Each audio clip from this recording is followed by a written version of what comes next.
Hello and welcome to the Agris Church podcast. I'm Associate Pastor Taylor DeSoto. I'm Lead Pastor Dane Johansson. Today we are going to be discussing Reformed Baptist Covenant Theology. But first, Dane, what are you reading? I've been really enjoying this book. One of the people who has come to our church right now actually bought this for me. It's called Interpreting Scripture with a Great Tradition. And it basically just goes through recovering the historic way of interpreting the Bible. He goes all the way back to the early church fathers and through Calvin, Aquinas, the post-Reformation divines. He basically traces the great tradition all the way up till the Westminster divines. So, high orthodoxy, everything like that.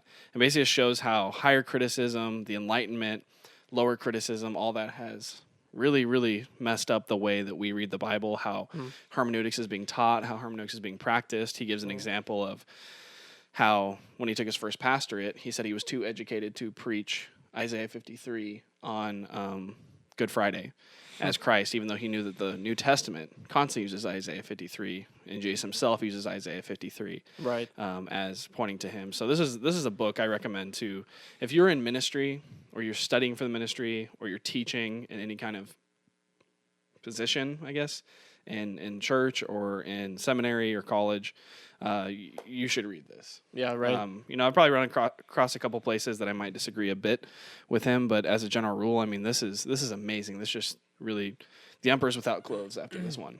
Yeah, wow. And actually, it's funny, a lot of the stuff that's in here, he talks about, I think a lot of the issues that we have with covenant theology when we are talking with any of these other views stems from people's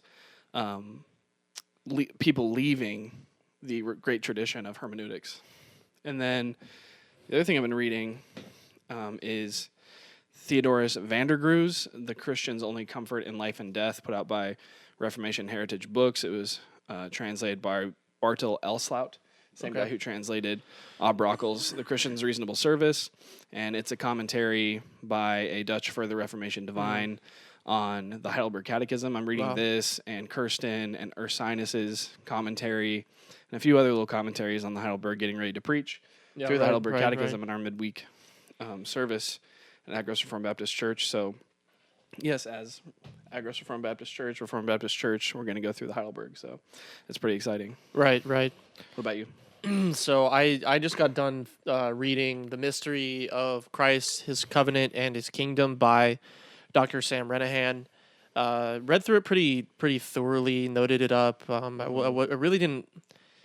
We'll talk about it in this podcast, obviously, but I wasn't necessarily really. I didn't understand it mostly. Like there's a lot of it's couched differently than the way that you would expect a book on covenant theology to be couched and described and explained, and a lot of new terms to an old discussion. And so really helpful for understanding what a lot of Reformed Baptists believe today. But I personally couldn't really adopt a lot of it. But it was a good read nonetheless. It's written really well, really accessible. Sam Renahan is a great writer, smart guy. It's scholarly as well. Very scholarly. It doesn't. It's not unnecessarily polemic anywhere. I mean, it's really good. I mean, in terms of the quality of the actual writing. I just disagree with some of the ideas in it. And then I also, Dane, after reading a lot of this book, Interpreting Scripture with the Great Tradition, got it from me. And I'm really excited about it because I've been increasingly disenchanted with the modern hermeneutic that everyone seems to be employing, where they essentially, and I think this is a huge problem in a lot of church circles right now, for those that are Reformed, is that a lot of people think that they have to approach their Bible as a critic. They have to approach their Bible and first understand how to read their Bible before they actually read their Bible, and what text to read before they actually read the text. And what ends up happening is they end up standing as a judge over the Bible. And something that I've been really kind of harping on in family worship lately is that when we read the Bible, that is our time to be silent. That's our time to sit down and be taught by the Lord and hear His voice. Right. And I think that a lot of the modern hermeneutic principles really prevent that from being the case when you read your Bible, and instead you approach sort of as a skeptic and as a critic, and I don't think that's healthy for the church. No. So that's what I'm getting into, and then also just a quick spotlight. I got a new Bible, and I just wanted to show it off. So it's the new Thomas Nelson KJV, and it's a brown goat skin, and they had a previous version of it that was really floppy, really awesome, but really floppy, and they put these hubs on it, and they made the inner leather liner a little thicker, and I think they really did improve on everywhere they could have. Now, the one thing that as I'm reading the Thomas Nelson text, I'm not a huge fan of the notes in the center column. Sometimes they kind of betray the methodology of the text that we personally hold to. Right. But in terms of the main text, it's obviously a great text, and the quality of the Bible is amazing. So I'm really affordable. Yeah, it's really affordable. I picked mine up for I think $120 for like a premium goat skin, leather lined, 3 ribbons. You know, with hubs. That's the same quality that Skylar came out with. Like when Skylar was first coming around, like that was the exact same quality, if not a little bit better. Right. And you were paying $250, $260, $280. So really good price. Thomas Nelson coming out with a really, really nice surprise, honestly. We'll put a link in the description below. It's the premiere. Yeah, the premiere series. All right, so this is probably one of the most touchy subjects among the Reformed Baptist camp. Is first of all, what do we believe about the covenant, and especially from our Paedo-Baptistic brothers and sisters, there's often a lot of sort of memes, if you will, about how Reformed Baptists aren't Reformed, and there's a reason for that. I think they have a reason for saying that, and then additionally, you have kind of a split camp amongst Reformed Baptists themselves. Right.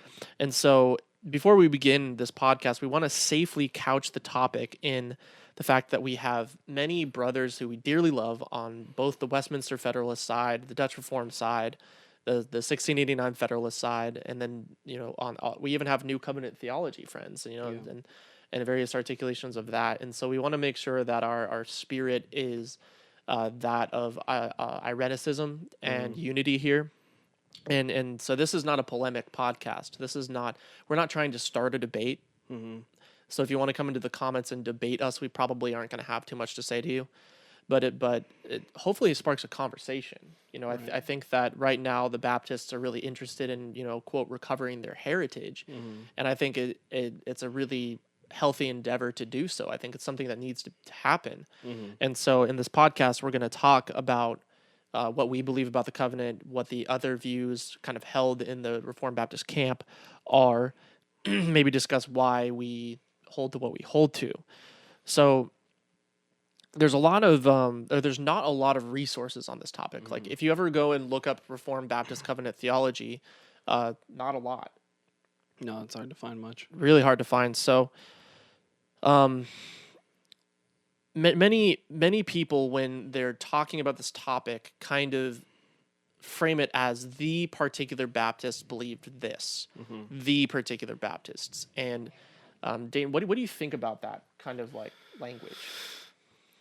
I mean, I think it can be messy, but I mean that can be messy with any group you're talking about. The Puritans believed this. Well, there was Congregationalist Puritans, Independent Puritans, Presbyterian Puritans, the Dutch for the Reformation Puritans, the New England Puritans. Right.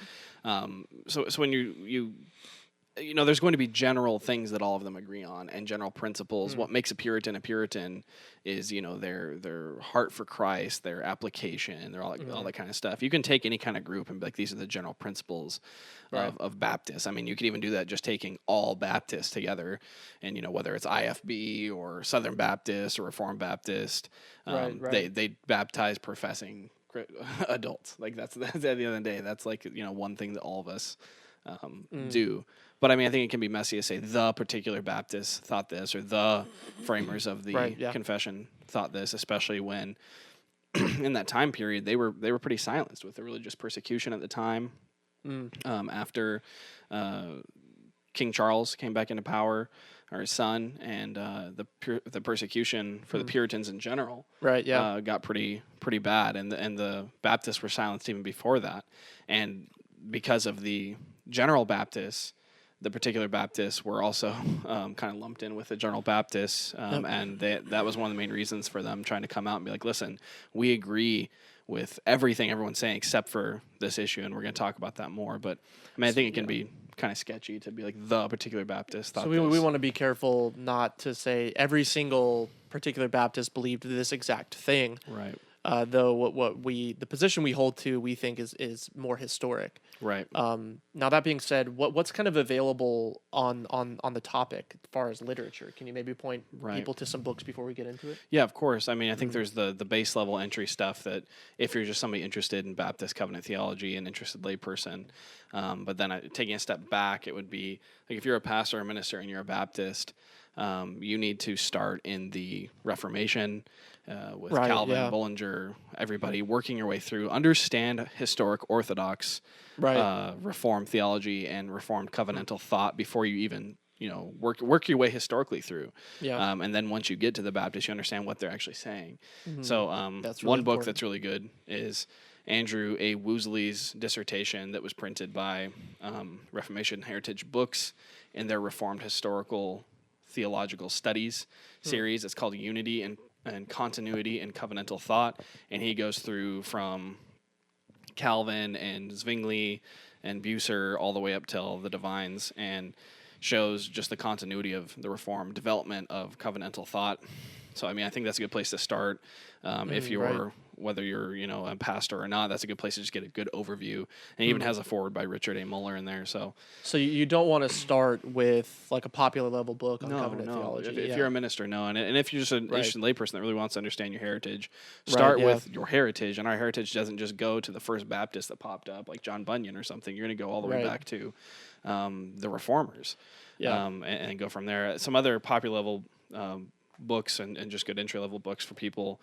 I think if you can only buy a couple, I would say these two to understand the discussion would be The Distinctiveness of Baptist Covenant Theology by Pascal Denault. This is the one people talk about all the time. It's put out by Solid Ground Christian Books. It's a short little thing that walks through their proposed view of covenant theology, and then also put out by Solid Ground Christian Books the same year was a book edited by Earl M. Blackburn. It has stuff from Ken Fryer, Walter Chantry, Fred Malone, Justin Taylor, people like that. It's called Covenant Theology, a Baptist Distinctive. I think you're really going to get the meat of the discussion here. Right, yeah. But, also there's the one that Taylor mentioned a minute ago, Sam McGranahan. This just came out, a couple months ago or a month ago, whatever it was. This is going to be like the newest thing out there right now. Another one people always point to is Covenant Theology from Adam to Christ by Nehemiah Cox and John Owen. It's been edited together and, updated and stuff, and we'll talk about that in a minute. But I think the cream of the crop for Taylor and I, where we found the most outside of Blackburn, is this book by Greg Nichols, Covenant Theology, a Reformed and Baptistic Perspective on God's Covenants, again by Solid Ground Christian Books. This, you can find the hardback edition. They still sell it in, it's still being published in paperback, but this was my introduction to covenant theology. I went to a Reformed church, and I was like, covenant theology is important. So mine's actually signed by Greg Nichols. Yeah, well, But it was for a person named Lori. Who apparently didn't enjoy the book. Who didn't enjoy the book all that much. Sold it, because it wasn't even read. Yeah, so I'm not Lori, but I do have a signed copy of Greg Nichols. Thanks, Greg. Thank you, Dr. Nichols. Yeah, but I would recommend this and Blackburn if you can get our view. And of course, Greg Nichols is coming out with a 7-volume Lectures in Systematic Theology. The 3rd volume, The Doctrine of Christ, has about 350 pages on the covenant, and it's going to have a lot of the repeat stuff that's already in this, but it's also going to have a lot of additional exegetical work and some more stuff. But other than that, I recommend people. That's the thing. It's kind of a fragmentary, divided discussion right now, and it seemed like people like Nichols and Blackburn kind of led the way, and that was kind of the main view. And now with 69 Federalism, there's more aspects to the discussion, and whether that's good or bad is left up to the reader. Yeah. So when you say that, what kind of is the starting point for that? Like when I looked at all the endorsements in these covenant theology books from like 2008, 2012 range, who's endorsing these books? Yeah, like if you just take Blackburn, it was James Ranahan gave a glowing blurb on the back of here. Tom Askell, Gordon Taylor, even James White has something on there. Then you have, this book was endorsed by this other one by Nichols. It was endorsed by a lot of people. It's one of the big names on here. Pastor Oscar Orica, Bob Ventura, Pastor Bob Ventura of Grace Community Baptist Church. He's co-author of Portrait of Paul. He's a big name. Yep. Again, even Derek W.H. Thomas, the Presbyterian, had a glowing recommendation in here. So, yeah, I mean, it seems like a lot of the same guys, especially the Renahans, endorsed that, and then now there seems to be kind of a divergent view coming out of that. It's kind of interesting because James Renahan also gave a glowing recommendation of Pascal Denault's book. So it seems to me that 1689 Federalism, as it's called, is introduced in kind of the last 10 years, somewhere around there, and then it grows in popularity to where a lot of these people who were endorsing a different view on covenant theology 10 years ago now are kind of moving to a different camp. And while that's fine, right? Like we're not we're not like throwing any shade or anything like that, but it is an interesting phenomenon that it seems to us that the newer position is 1689 federalism and not the other way around. Right, and I think that's a good place that we kind of jump in discussing this stuff. Right. It seems like to me, and again, maybe our view's stilted. We don't interact with a whole lot of Reformed Baptists. There's not a lot of Reformed Baptist churches around us. There's a few, and there's some faithful ones, but it just seems like we just don't have the pleasure or the displeasure of having a lot of Reformed Baptist interactions. Most of our friends are actually Presbyterian. Right. Yeah. Yeah, and Dutch Reformed, the most people we have interaction with, whether it be online or not, is that our main Reformed Baptist brethren that we talk to seem to be scattered abroad, and we would like to change that. So, hey, if you're in the Valley and you're watching and you'd like to have more association, we definitely would love that. But it seems like from maybe it's stilted or whatever, but it seems like most Reformed Baptists hold to what is called 1689 federalism. Yep, I agree. That seems to be the most popular view right now. I mean, people even get 689 tattooed on their knuckles and tattooed on their wherever, on their forehead, whatever they're going to do. But it's federalism. It's always like 69 federalism, then the 5 solas underneath it. It's just kind of strange. But then there's also the lesser known, kind of less popular right now. Again, I don't know for 100%, kind of like what at least the most loud online. Let me just put it that way. Right, there could be the majority of the people hold to our view, but they're not on the internet, which is very likely. Maybe they're all just old, which I'm fine with. But yeah, a lot of the main two views, I guess you could say, are the view that we would hold to. A lot of people call it modern, 20th century, vanilla, which I don't like being compared to a condiment at all, or as something new. So I resent both 20th century and vanilla because my view has nothing to do with ingredients, nor does it have anything to do with something new. If it does, I want to flee from it to the past as soon as possible. Yep. So it's going to be the discussion between vanilla or 69 federalism or modern and federalism. We are going to just I wish there was somebody more qualified that needs to come along and formulate a view, a term for our view. But we're just going to call it, for the sake of simplicity, Reformed Baptist Federalism, which is, we go back to guys like this. The people that were writing before the 1689 Federalists called it. So we're just it doesn't say covenant theology, a 20th century perspective on Baptistic. Right. It says covenant theology, a Reformed and Baptistic perspective on God's covenants. So we're just going to call it Reformed Baptist covenantalism. Yep. And so really, I think that kind of plays into the very polemic culture that we live in, where every piece of theology is a debate topic, and you have to have cute little polemic pejoratives to basically undermine other people's positions. And I think that this is probably, I don't know the people that came up with that name. It could be people that even support this position or whatever. Right. And it just kind of sounds like more of the kind of debate, pejorative kind of strategy, because none of those things are. I mean, outside of maybe vanilla, because vanilla typically means original.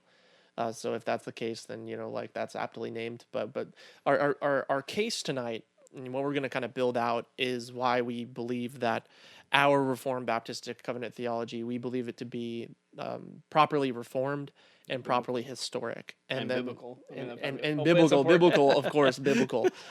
So Right. so And so I mean, yeah. So that being said, who are kind of some of the chief proponents of, and maybe actually before we get into that, can you maybe talk about the reprints and of the Confession and the so right now, other than finding some other old edition, printing your own off the internet, that kind of stuff. If you're gonna go buy a 1689 London Baptist Confession, Banner of Truth has like a little like pleather bound one that's really nice, and that one's good. Also, this one by Solid Ground Christian Books again.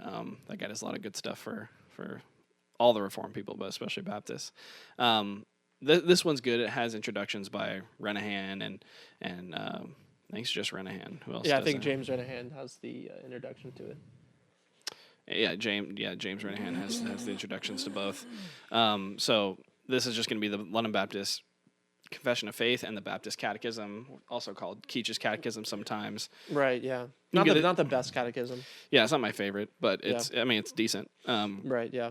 And so this would be like our book of church order or whatever you want to say. But right, yeah. I mean, this is a nice one. It's leather bound. You can get leather bound or paperback. So it's going to be either this one you're buying or the one that's put out by Founders Press. That's the 1689 in modern English. Yeah. And then I want to combine that with this. Nehemiah Cox's work has been put together with John Owen's work, a selection from his commentary on Hebrews in this, because Nehemiah Cox's work in this is only like, I think it's 90 pages. The rest of this is Owen's commentary, introductory material by James Renahan, Ronald Miller, and then also there's a couple of appendices by Barcelos on an outline of this book by Cox, and also John Owen and New Covenant Theology, where it interacts with those two views. Anyway, they have in the beginning, and the editors put together basically what they wanted to do when they edited his work, which a lot of it's spelling, word usage, and stuff like that. And they did the same thing with the 1689, where in the modern English edition, and then in Cox's work here, they have gone through, and it sounds harmless, and I'm not saying it's like the worst thing ever or something. Or I don't think they have any ill intent. Right? Yeah, I'm not saying they have ill intent or whatever. I see a huge problem, and I believe rightfully so. The language used especially by the Confession, is specific, is precise, and it seems stilted to the modern reader or modern listener, because most modern listeners and readers aren't used to scholasticism. They're not used to the way that the scholastic and high orthodox wrote. So though, it might seem nice at first to be like, hey, let's leave out some of the conjunctions, the wheretofores and the heretofores and the whereins and the thus, that kind of stuff. And the semicolons. And all the semicolons and the extra commas that don't need to be there. Kind of break it up into shorter sentences and things like that, because sometimes you'll have a very long sentence that takes up half a page in some of these old authors. But the thing is, when you learn how to read it, you understand that was done on purpose, and it's very precise, and it's clear. It's more clear than when you break it up. And when you break it up and you try to do that, there's a level of interpretation. It's no longer, in my view, still Cox's work. It's no longer, in my view, still the 1689. It's the 1689, and it's Cox's work edited and revamped and reinterpreted. So there's an aspect of reinterpretation that's happening when you try to smooth out or whatever, that kind of stuff, or change terminology or use newer English words. I just think that's very dangerous, especially when, and this kind of goes back to the modern hermeneutic and stuff, where everything needs to be updated. Everything needs to be easier to read for the modern reader and things like this. I mean, Nehemiah Cox, it's not hard to read. You can get the original with all the original wording, all the original italics. I'm not even going to try to say the... No, I understood what you're going for. Right, yeah. So, yeah, hopefully it's some grace there extended. Right. With all the italics and everything. You can get that on Logos for $7. Right, and I read it today. It's not hard. Right, yeah, it's not difficult at all, especially if you're used to reading the Puritans and everything in the original. So I think there's a big danger there when you go in and try to update it, especially when there's no need to. That's why I brought in the modern hermeneutic thing. There's no need to update it. It's not difficult. You need to put in the effort to be able to read Cox and the Confession I can see a place for the Confession in modern English for second language learners who are not native English speakers, Right. or maybe as a tool for kids. But personally, I wouldn't use it for kids. I would just teach my kids how to read scholastic writing. It's not difficult, and when you actually learn it, you see that it's difficult, quote unquote, and it's stilted for a reason. It's to be precise and clear and crisp, not to be. It's not confusing if you learn how to read it. Anything can be confusing. It's actually way more clear because it's like a linear sort of way of writing, where you follow a thought all the way down to the bottom of it. So, who do people point to today that kind of represents both sides of the discussion? Like if you want to learn about 1689 Federalism versus the what we're calling Reformed Baptist Covenant Theology, who are you going to look at on either side of the original? Who do they point to like as the historical foundation? Yeah, the historical foundations that people like Denault and Barcelos and Renahan are going to be pointing to is going to be Cox, Nehemiah Cox, and John Owen. That's going to be the historical anchors. And John Owen's a Congregationalist, independent, Paedo-Baptist, often called the Prince of the Puritans. Nehemiah Cox is a particular Reformed Baptist who is said to have had a large hand in penning the 1689 Confession, though even admittedly in the writings out there about how much hand he had in it, it is possible that he had this or did this, or we can safely assume that he may have done this, or should this be true, then he may have been, you know what I mean? So it's very just kind of couched in the language of it may not, who knows. Since he was at this church at this time, it's likely that he had his hand in it. So I don't know if you necessarily can say, obviously he had something to do with the confession. I'm not rejecting that. But, there is an aspect of, we don't know how much he did. I don't think you can say the 1689 is basically handwritten and signed by Nehemiah Cox, because the 1689 itself is basically copy and pasted from the Savoy and the Westminster Confession. Yeah. There's adaptations and stuff, obviously. When you read their methodology, there was a reason for that. We'll talk about that at the end of the podcast, I think. Yeah. And on the other side, by the proponents, by people like Dr. Greg Nichols and Earl M. Blackburn, the other books we mentioned, they're going to be pointing to, or Malcolm Watts. Another awesome Reformed Baptist. The people they're going to be pointing to are going to be, John Gill, other Paedo-Baptists, other Dutch Reformed, John Bunyan. They're also going to be pointing to people like Nehemiah Cox and stuff, but they're primarily going to be looking at just simply the historic Reformed and John Gill and people like that. So and I think that I like that methodology better, honestly. Like where if you're looking just at methodology in general, it's always a good idea to first, when you're talking about when you're talking about historical theology and the development of historical theology, you want to see the progression of doctrine. You want to see, okay, what was the starting point? And the starting point is obviously Westminster and Savoy, which means, you're right to go to Owen. You're right to go to the Westminster Divines. But I think that one of maybe the weak points of 1689 Federalism is that they don't go to the Westminster Divines when there's only a couple places where the 1689 Confession borrows from the Savoy. And I think if you give a fair reading to Cox and Owen in their context, I don't think you come out with what is often presented as 1689 Federalism. So prior to launching into sort of the distinctives of each system, I think it's important to discuss what position was considered orthodox kind of leading up to 1677 and 1689. What did the larger Orthodox Reformed Church believe in the 17th century? I think that in order to properly have this discussion, you have to start with Westminster. You have to start with that perspective, and you consider what was the standard to see what the framers of our Baptist confession were trying to do and where they were coming from. Right. So, Dane, do you want to maybe start our discussion off and examine what's commonly called Westminster Federalism? And we're going to go to chapter 7, obviously. Yeah, sure. Yeah.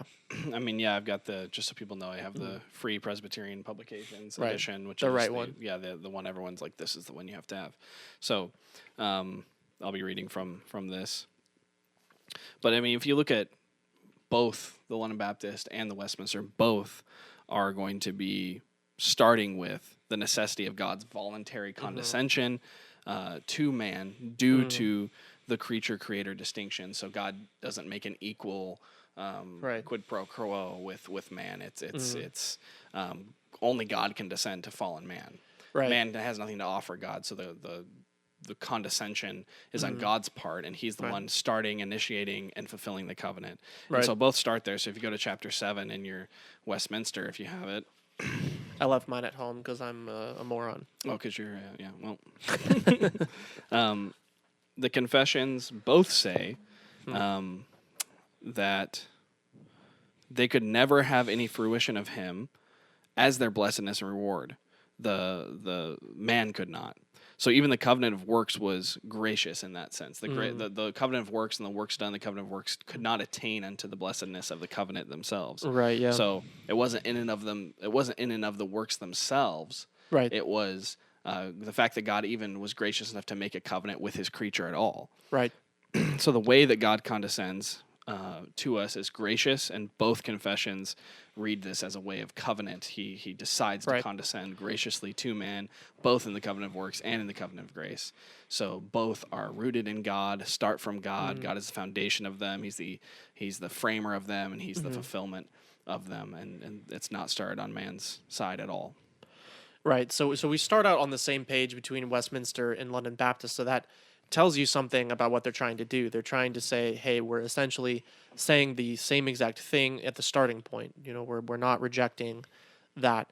Now, the next couple of sections is where the London Baptist kind of gets itself in a little bit of trouble, because it leaves itself open for multiple interpretations, and not by design, I don't think. I don't think that they were trying to do that, but as we've seen the development in the last 15, 20 years of Reformed Baptist Covenant Theology, it's obvious that there's particular ambiguities that I think that have caused some confusion in the discussion. So it starts by completely deleting paragraph 2 from the Westminster. So it goes from point 1, it deletes the second one, which is important because it explicitly names the first covenant as the covenant of works.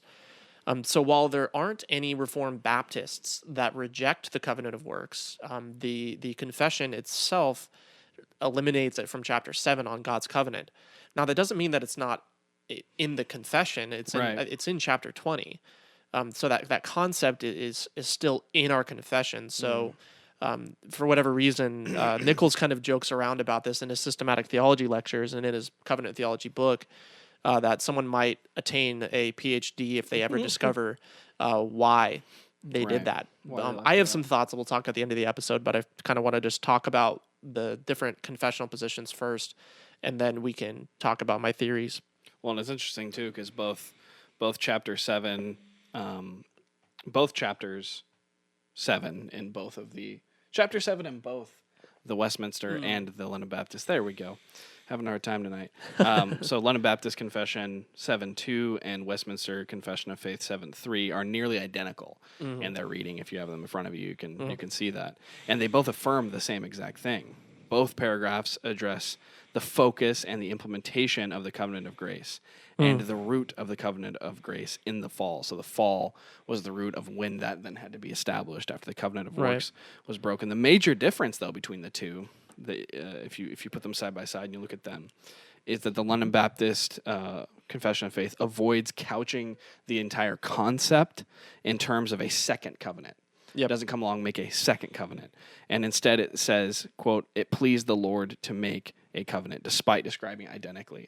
So in spite of describing the same exact way as the Westminster, they avoid trying to the second covenant language. So the only real difference here between the two views, and especially in this section, is that the point is reversal of a comma and a semicolon. That's pretty much it. They reverse those. They reverse those two, a comma and a semicolon. That's really it. So, really, I think like the fruit of this, more or less, is the fact that some people now in the Reformed Baptistic camp call the covenant of works maybe the covenant of creation or the covenant of nature or something like that. But the concept is still... Is it the Edenic covenant? some people say that too. Nichols calls it that. Yeah, like the Eden... Or the Edemic. Or the Edemic covenant. So anyway... nearly identical. That there's slight differences, the reversal of the comma or whatever. But something that like what do they both affirm, Dane? Like, They both affirm the covenant of grace is being made in Genesis. Genesis Right. 3:15 specifically. Right. So you could say 2:17 as well, but Right. 3:15 is and that's really more where, of an eternal a covenant of redemption perspective. Actually, right. if you say that grace starts at Genesis 2:17, you're saying, like Bavinck does, that God was already being gracious by approaching Adam and Eve. You can't even say Bobbing's name without smiling. It's I funny. know, yeah, right. He's good. But yeah, they can't even affirm it without saying that it's the grace starts all the way back there. But both are affirming that the covenant of grace is made in Genesis. So Yep. the Westminster, from which the London Baptists borrowed, built upon, and looked to, so I would say the foundation of their view. And so to get back to our historical roots, you have to get back to their historical roots. Right, Both are right. affirming that the covenant of grace is made in Genesis and that redemption is applied in the free offer of salvation by Jesus Christ in the effectual call. Right. And they both affirm a progressive unfolding of the covenant of grace. Yeah, and I think this is maybe a good point to talk about here.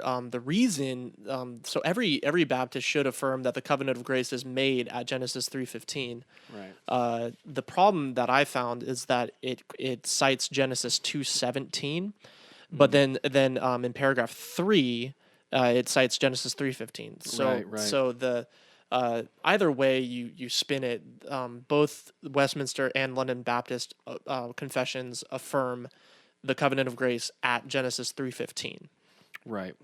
So And it can be said that both framers, the both groups of those who framed the Westminster and those who framed the London Baptist were trying to affirm three things. And if people have it in volume 3 of Nichols' Systematic, you could. It's on page 158. He goes into a discussion on these.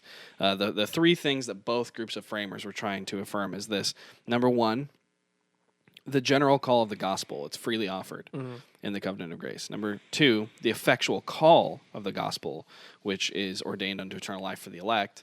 And number three, the covenantal form of the application of grace, which is in form of a covenant, the covenant of grace. right, so salvation comes. Everybody that does attain salvation does so by what is called the covenant of grace. Right. This gracious purpose that flows from eternity, this gracious covenant made at Genesis 3:15. That's what Reformed Covenant Theology is. Right. No one has ever been saved in any other way at all than by grace through faith in Christ. Right. So that's it. I mean, that's if you have any other view, you don't have number one a Reformed view, and you don't have number two a biblical view. Right. All people ever have only been saved by grace through faith in Jesus Christ. Right. So. Also, the London Baptist Confession of Faith then omits paragraph 4 of the Westminster Confession completely, and that affirms the testamental nature of the covenant. And it's probably omitted. I mean, we don't know for sure, but it's probably omitted because the scriptures do not frequently set forth the covenant of grace as testamental. Dabney, R.L. Dabney, for example, only finds one place in all of Scripture where it is definitely called a testament. It's usually framed in covenant. So to then add the testamental language in can just kind of get messy. And so I think the London Baptist Confession framers saw that it can just get kind of messy. It's not always called a testament. It's only called testament once. Right. But it's always called a covenant. So let's keep the covenant and drop the testament. And we'll talk about afterwards, after we kind of get through our major discussion, why I have some theories as to their methodology found in the prefatory material. Right. So after that, between Westminster Confession of Faith, between paragraphs 5 and 6 of chapter 7, describe then the covenant of grace as parallel administrations, where essentially what they're doing is affirming the unity between both testaments, between the old and new covenant. That's the point of describing them in parallel manner. Now, the London Baptist Confession deletes 5 through 6, and this is probably the number one reason that we have kind of ambiguity in Reformed Baptist covenantal theology. So this is the chief confessional standard for affirming one covenant of grace administered differently under two administrations. That's kind of where you get that language you often hear people that are Paedo-Baptistic will say that kind of thing. So despite the London Baptist Confession deleting 5 through 6, it does indeed affirm the unity of the essence of the covenant of grace. When it says in paragraph 3, quote, "It is alone by the grace of this covenant," being the covenant of grace, "that all the posterity of fallen Adam that were ever saved did obtain life," end quote. So all under the covenant of grace. all under the covenant of grace. So we see that the London Baptist Confession does affirm the same theological concept that is affirmed in Westminster 4 through 6 in paragraph 3 with some modifications. The London Baptist Confession affirms 3 major things in 7.3. It affirms a progressive revelation of the covenant of grace, which you see all throughout Nehemiah Cox's writings on the covenant. Its eternal foundation. And 3, its unity and exclusivity between testaments. So the very thing that a lot of Baptists kind of shirk away from, the idea of multiple administrations or parallel administrations, is actually affirmed in London Baptist. They just drop the language. They reframe it. I think probably to drop the Paedo-Baptistic weight that was associated with that specific language. Right. And if you look at their methodology, then they were more prone to deleting than to adding new words. Right. And so we'll talk about that in a little bit. I keep teasing that idea. So despite deleting the wording of the Westminster Confession, it affirms the core doctrine of unity between the Old and New Covenants under the covenant of grace. It is the rejection of this core doctrine that causes the Paedo-Baptists to call Reformed Baptists not Reformed. This is the reason they basically reject modern Reformed Baptists as Reformed. They say you don't affirm continuity between the covenants in the same way that our historic forefathers did. Right. And so for the Reformed Baptists that maybe don't know why there's a giant meme out there, but at the expense of Reformed Baptists, well, that's the reason. It's because a lot of modern articulations of Reformed Baptist covenant theology reject the unity of the covenant of grace. Right. So that's kind of the problem. So what are some doctrinal foundations for this idea in 7.3? Yeah, as far as you're talking about how contextually the London Baptist Confession of Faith develops the key doctrines, the key foundations for covenant theology, and especially the covenant of grace, as seen in London Baptist Confession, chapter 7, and the 3 chapters, verse 1 through 3. I think you can see the key doctrinal foundations would be, number 1, a unified covenant of grace, meaning it's revealed to Adam in the gospel at Genesis 3:15. Which just to read it so we have it. Genesis 3:15 says, God speaking to the serpent, and I will put enmity between thee and the woman, and between thy seed and her seed. It shall bruise thy head, and thou shalt bruise his heel. The seed being the seed of the woman being Christ. You could also say it's perhaps 2:17 as well, but we kind of addressed that's more of like a eternity covenant between the persons of the Godhead. It flows from. Right. Yeah, it wasn't like the covenant made at Genesis 3:15 isn't a responsive covenant. It's not God saying, "Uh-oh, my creature has fallen." You know, like in this kind of, maybe we shouldn't touch the whole superlapsarian sort of discussion there, but our confession affirms an eternal covenant of redemption. Yes. And so you can look at the proof texts for that in the confession itself, but the covenant of grace flows from an eternal covenant to the point where many theologians actually just equated the covenant of grace and the covenant of redemption, or you kind of use them interchangeably. Even. Right. And I don't see a problem with that personally. Right. A unified covenant of grace is one of the key doctrinal foundations. Also, number 2 would be an eternal Trinitarian foundation. A covenant of grace being found in the Pactum Salutis, the covenant of redemption between the persons of the triune God. Number 3, doctrinal foundation would be a broken covenant of works, which man is now, quote, as they say, utterly incapable of acceptance with God upon those terms on which Adam stood in his state of innocency. So the covenant of works, and Blackburn touches on this, so does everybody. Nichols. Everybody. The covenant of works is still enacted today. We are still all under a covenant of works as non-believers, as unbelievers, as unregenerate people. The standard of righteousness did not change. God didn't say, oh, well, now I don't require this kind of righteousness. It's just that now we cannot keep it at all. It's not able to be kept by us. You have a unified covenant of grace where it's progressively revealed throughout time, but it starts with Adam in the gospel. The other key foundational doctrine is a doctrine of the covenant of grace being seated in the covenant of redemption, which is a covenant, the pactum salutis, between the three persons of the one triune God. Right. And that fleshes itself out in the context of a creator-creature relationship in the context of a covenant of works that has been broken. So now no one can keep the covenant of works because we've all fallen in Adam, as Romans 5 is clear. 1 Corinthians 15 is clear on that. We are all fallen in Christ. We have all broken the covenant. Though we are still obligated to keep the covenant as human beings, the covenant of works has not changed.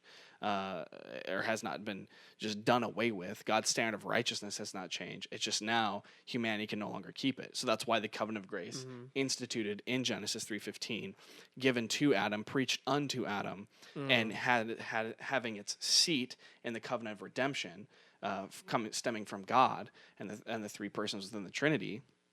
Now there's actually something that can be done here. Now the covenant of grace makes sense. Now covenantal relations between creature and creator can make sense and actually can work. So those are the key doctrinal foundations that the London Baptist Confession of Faith and the Westminster are trying to have continuity with here. Yeah. The major disagreements among Baptists. So when Baptists, we just looked at what the foundations are for the London Baptist Confession of Faith. So when differing Baptists come together and look at this, and where there's major disagreement is whether or not there is unity in the covenant of grace. So that's the main discussion. This is where this actually hinges, is there unity in the covenant of grace or not? Meaning how it has progressively been revealed, and is the covenant of grace even progressively revealed, or is it, again, we're kind of jumping ahead for a second on accident, in the new covenant. Right, yeah. And that's the chief point at which we disagree, and this is what separates Reformed Baptist Covenant Theology, which we're calling it our position, and 689 Federalism. Right. So was the covenant of grace revealed in Genesis 3:15 and then progressively revealed further under various administrations? That's one question. Next question is, or was the covenant of grace promised and revealed through the old covenant, which was a covenant of works? Now, a covenant of works, not the covenant of works. Yeah, a covenant of works. So that's the major framing of the question. Can we affirm with Westminster that the covenant of grace was administered under varying administrations, multiple administrations, parallel administrations? Right. So one more thing to consider before we get into the distinctives of each, our view versus 1689 Federalism, is the language of the confession itself as to its stated intentions in the changes that they made. So this was a really important question that I had to answer when I went to go look into covenant theology, studied covenant theology, was I wanted to understand what kind of, if we're going to be borrowing so much of Westminster and so much of Savoy, which are Paedo-Baptistic, why were they doing it? What was the stated intention, and where were they saying that we were going to depart from him? What was the stated intention? And the first thing they affirm in the introduction on 13 XIII Roman numeral, they declared unity in all the fundamental principles of the Christian religion. So their goal was say we don't want to depart, we don't want to change anything fundamental. Now, the way I see it, reframing the old covenant as a covenant of works seems very fundamental. So that was my first red flag, where I was like, okay, maybe let's see if there's other views out here that maybe you can explain this with a lesser degree of departure. And the second thing that they declared interest in was, quote, not clogging the religion with new words, which my personal theory is that this is the reason perhaps that they deleted as opposed to reworded things. Rather than reframing things, they just deleted. Right. So for example, it can safely be said that the concepts in Westminster 7:4 through 6 can be found in London Baptist 7.3. And so instead of trying to just add a bunch of new words, it seems that their methodology was to delete or to borrow from the Savoy, for example, right? So that seemed that the only stated intention of the Reformed Baptist, the framers of the 1689 Confession, was to make adjustments in infant baptism and church government. Those were their only two stated intentions, not to ecclesiology. Yeah, ecclesiology, not to reframe the whole of covenant theology. The gospel itself. The gospel, I mean the covenant of grace, not to redefine the covenant of grace. Yeah. And so with that in mind, I approach the topic with the following assumptions. I have two major assumptions in my methodology. One, the framers of the London Baptist were not trying to redefine or change anything fundamental to the Christian religion from the orthodox standard that was already in place. So it is more important to draw from explicit statements rather than implicit assumptions from external writings. Two, the framers' stated objective was to detail where they disagreed in ecclesiology, so it is necessary to understand the changes as the smallest departure from Westminster that explains the change in ecclesiology. So what's the smallest amount of doctrinal change we have to make in order to justify our making of a new confession? Right. And so when you do it, when you frame it that way, I think that you're in line more so with the intentions stated in the prefatory material, for one, and two, you also have a more rooted foundation in historical covenant theology, historical Reformed religion, and I think that you actually have the ability to say, yes, I'm a Reformed Baptist, as opposed to, and we'll talk about this at the end of the podcast. And when we say this, we're not trying to start a debate. This is why we are not 1689 Federalists, despite the whole world essentially being 1689 Federalist. So Dane, what do you kind of think about that methodology? Like, how do you? Is it good? Is it bad? Yeah, I mean, I'm not some expert on anything, Right. really. You know what I mean? I've benefited in my soul from reading the Puritans for 10, 11 years. Right. No group of writers, no writings have impacted my soul, my theology, my preaching, my experiential religion with Christ and the Savior more than the Puritan authors of the Paedo-Baptists, of the Savoy, and the Westminster Confession of Faith. So I couch it in that same mindset of okay, these are the authors. This is orthodoxy to me. The only place I disagree is church government and infant baptism. Right. So in my own walk, in my own life, once I became a Reformed Baptist, and once I held and subscribed to the 1689 Confession of Faith, I don't see any different assumption of methodology there other than my own, which is we have two little things we disagree on. Well, two major things, but two things we disagree on. Right, yeah, that's not like they're unimportant. Right, but they're not unimportant, but there's two areas we disagree on. As for the rest of the core of Reformed theology and Reformed practice, we are in line. That's their stated objective in their preface to the reader. Right, yeah. So if that's their stated objective, I'm going to believe them on that and not assume that they're departing so radically that somehow I have to now read into the confession that they didn't mean by the words they're using the same thing that the Paedo-Baptists did. Right. And that just seems messy. That seems confusing to me. And that doesn't jive with me biblically or with everyone around me that I'm surrounded with right now that I've read, all the Puritans that have benefited my soul. I see a huge continuity there. I see a massive continuity between the Paedo-Baptists and the Credo-Baptists of the post-Reformation times in Puritan England. So whether it's the 1689 or the Savoy or the Westminster, I see the exact same language being employed and the smallest amount of departure as possible from the articulations of that language being employed simply to get to the end goal, which is rejection of Paedo-Baptism and rejection of Presbyterian church government. Yep. So I think that is the assumption you should have going into the 1689 Confession, since that's their own stated goal. And as Baptists, it's even in that book, he ends the book. It's his discourse on the covenants. literally saying the reason that I've done this is to explain our departure in paedobaptism. Right.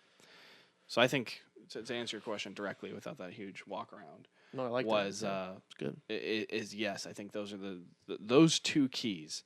Mm.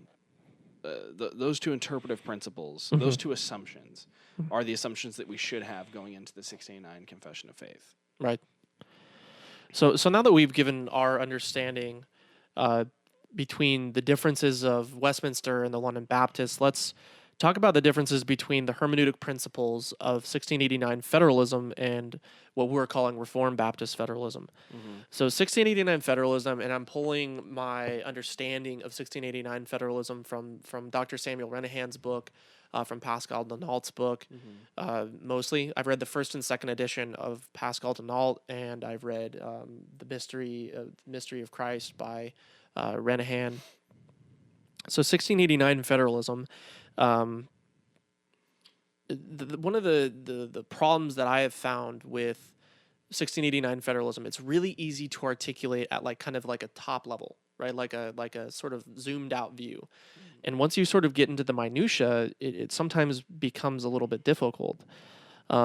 So the major thing that I want to highlight before I get into this is that though we do have some pretty significant doctrinal differences on the view of the covenant, more or less, with Dr. Sam Renahan, all these Reformed Baptists, we share 99% of things in common for the most part, in terms of our soteriology, our church government. I mean, really, it's just this one difference is causes a lot of kind of turmoil or chaos, even a little bit sometimes. So the first, but we're going to try to fairly represent it.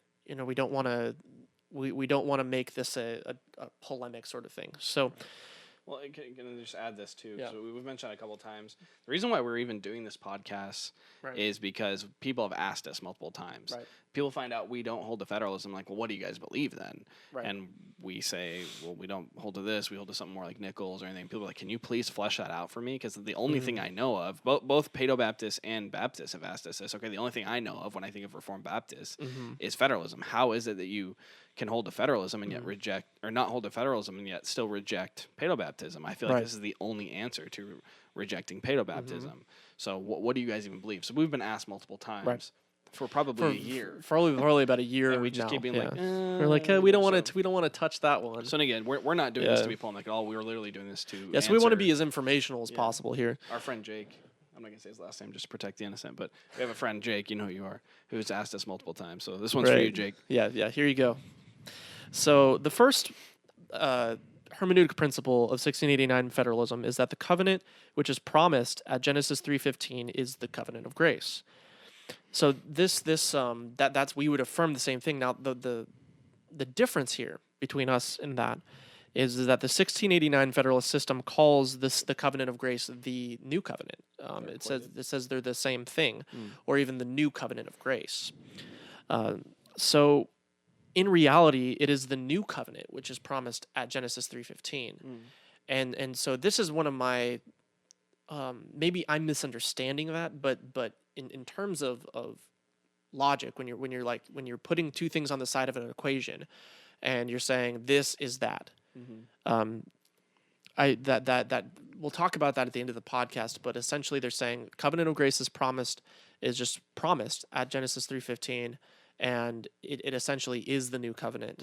And so there's some issues there that we'll talk about in a second. But 2, the old covenant is a covenant of works which serves as a guiding path to the new covenant. 3, the new covenant is founded in an eternal covenant, often called the Pactum Salutis, or the covenant of redemption. 4, Old Testament saints are saved by virtue of the promise of the new covenant. So that's essentially the major framework. Now, some people, I think Pascal Denault says that the new covenant looks back on the saints of the Old Testament. Some articulations say that the saints look forward to the cross. I think that's more consistent. But in any case, Dane, so that's more or less the major principles of 1689 federalism. You have a promised covenant of grace at Genesis 3:15. you have it being couched in a covenant of works and being guided by a covenant of works into the new covenant when the new covenant is finally revealed fully in the incarnation, in the gospel. Which we would agree with in principle a lot of that, but the way that it's articulated, I'm not so comfortable with the nuances there. Like the way that they qualify, for example, the covenant of grace is the new covenant. The way they qualify by saying the old covenant is a covenant of works. That is I think where you get yourself in trouble in terms of historical covenant theology. Right.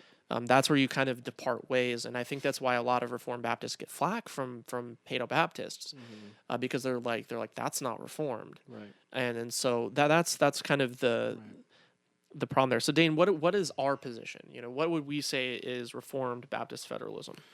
Yeah, and I wanted to weigh in too because we were talking about before. Kind of, it might be helpful to weigh in on this. I think two things need to be kept in mind here. Number one. Many people have said this, and it's very true. Reformed theology so Reformed theology is covenant theology, or you can reverse that. Covenant theology is Reformed theology. You can't. People want to say Calvinism is Reformed theology. That's Calvinism. Great. Right. I love Calvinism. I'm a Calvinist, but I'm a Calvinist because I'm Reformed, and I'm a Calvinist because of covenant theology. Right. So covenant theology is the key to being Reformed. Being Reformed is being a covenant theologian and having a covenant system and having covenant theology. Yep.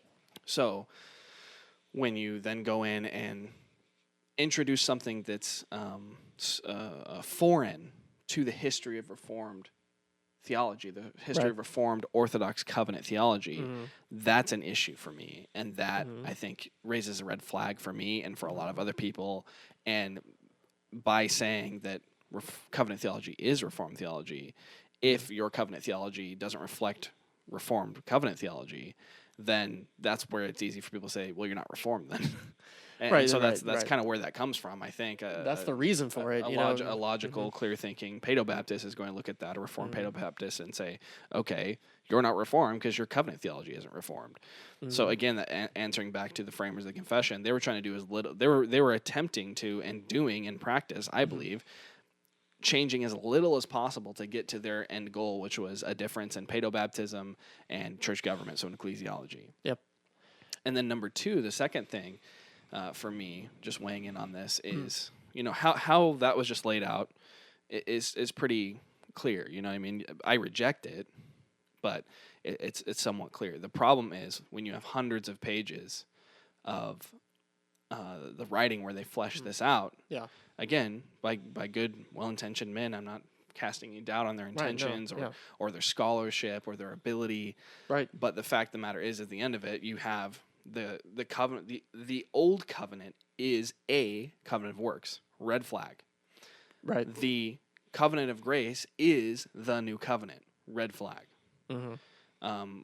If you're simply looking at it historically, red flag. Right. And then how that works itself out gets confusing, because you can say, and it's easy to just say, the Old Testament saints looked forward to the promise of the new covenant, or the new covenant, the virtue of the new covenant casts its shadow back upon the Old Testament saints, and they're saved by virtue of the promise of the new covenant, which is the covenant of grace. That's easy to say that, and you're like, oh, okay, cool, that makes sense. But when you actually flesh that out, like these men do in their books, in a very scholarly fashion, in a very honest fashion, it's confusing, and I have a hard time understanding how they can say that the Old Testament saints were even saved if they're under a covenant of works and not under the covenant of grace, because they equate the covenant of grace with the new covenant. And again, maybe we're misunderstanding them or whatever. I just feel like you have to do a lot of gymnastics, and it gets very confusing. So for me personally, maybe my brain is not the greatest. I don't know. I have tried very hard to understand 689 Federalism. I've tried to understand what they're saying. I'm trying to hear what they're saying. I get confused. At the end of the day, I can't really tell you what they believe, other than just the simple statements that we said, that they believe that it's by virtue, promise, all that kind of stuff. But what does that even mean? You can say the Right. words, but what do the words mean? What is the implication? How do they actually affect the continuity of the scriptural testimony to God's covenants and his covenantal workings with his people and with humanity?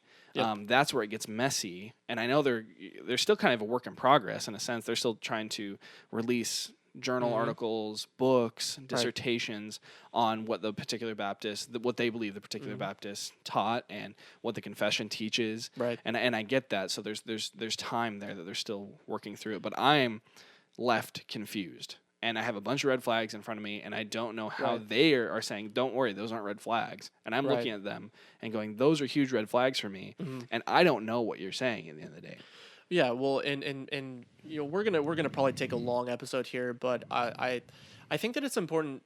Basically, what everyone is trying to figure out in the 1689 Federalist camp, those that are actually scholars doing the really hard work in it, they're trying to figure out how to interpret the confession by looking back at Nehemiah Cox and John Owen, primarily, and the brothers like Sam Renahan, for example, is been steeped in historic Reformed Baptist theology.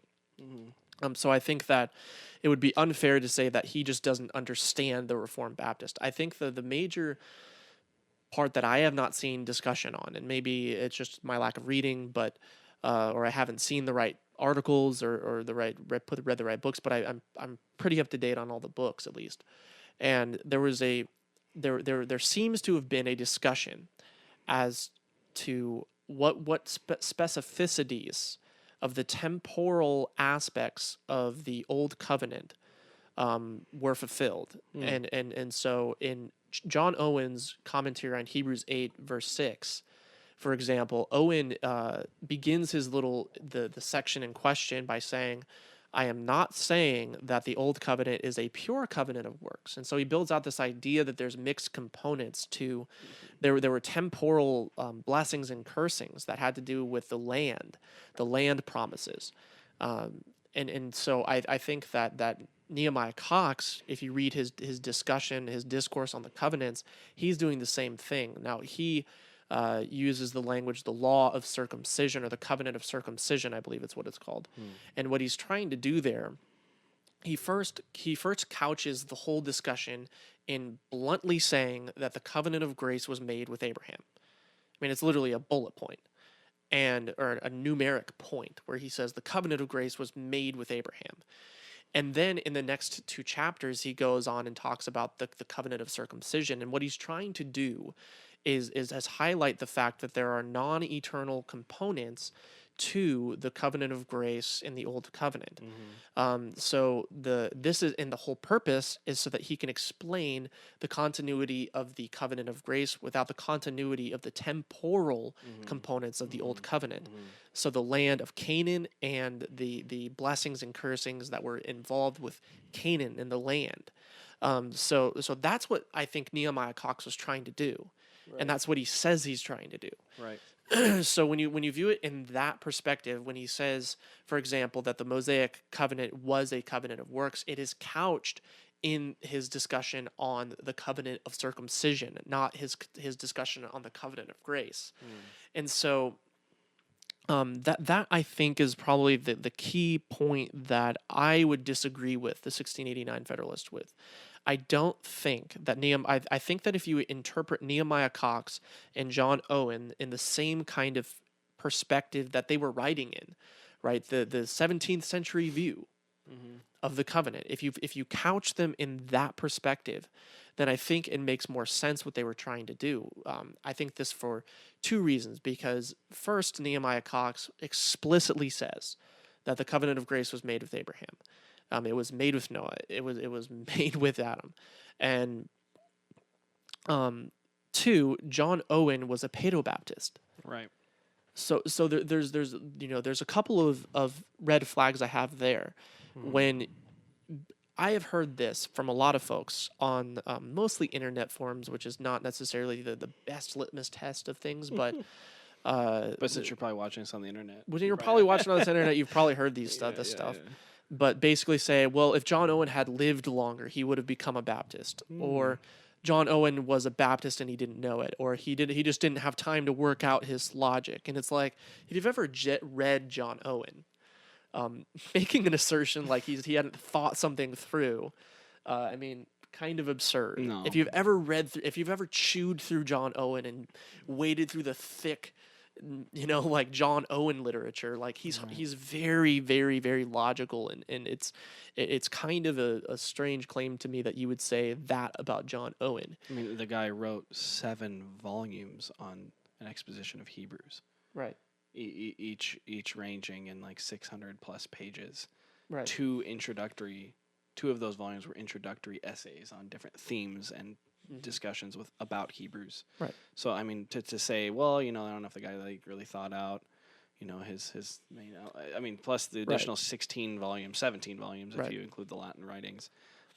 He thought out everything. He was the Prince of Puritans. He was the chief intellect among the Puritans, arguably. So it seems to me that there was a discussion going on during this time as to the particularities of the temporal, the external components of the covenant of grace in the Old Covenant. And that was extremely important to flesh out when talking about the administration of the sign and seal of the covenant in the New Testament. So that being said, I think that's kind of the discussion. That's the way I would interpret it. Now, that being said, I don't, I could be wrong on that.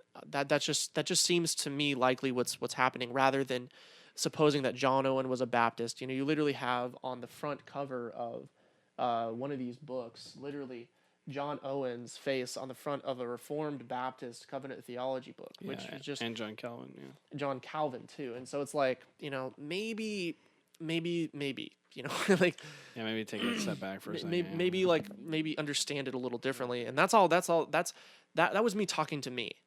When I was pointing to Pascal Denal, that was me talking to me. When it was actually the John Owen that threw the red flag. I'm like, wait a minute. And then Pascal Denal even says that people were accusing the Baptists of interpreting Owen incorrectly. So maybe it's possible that this view did exist in the 17th century, but I don't think, if you trace the Reformed Baptist all the way down to John Gill, it doesn't appear that was what the mainstream was, at least. And I don't think it's certainly not the confessional view. Yeah, because to my knowledge, when John Gill discusses the covenants, he doesn't jump back and point to Owen. No, he doesn't.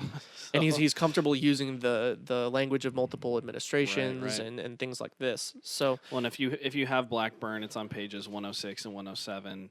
I'm not going to read the quote just to save time, but it's a quote on the works. He's framing it in the light of dispensationalism and talking about how the Old Testament, they see it just simply, the Old Covenant is a covenant of works.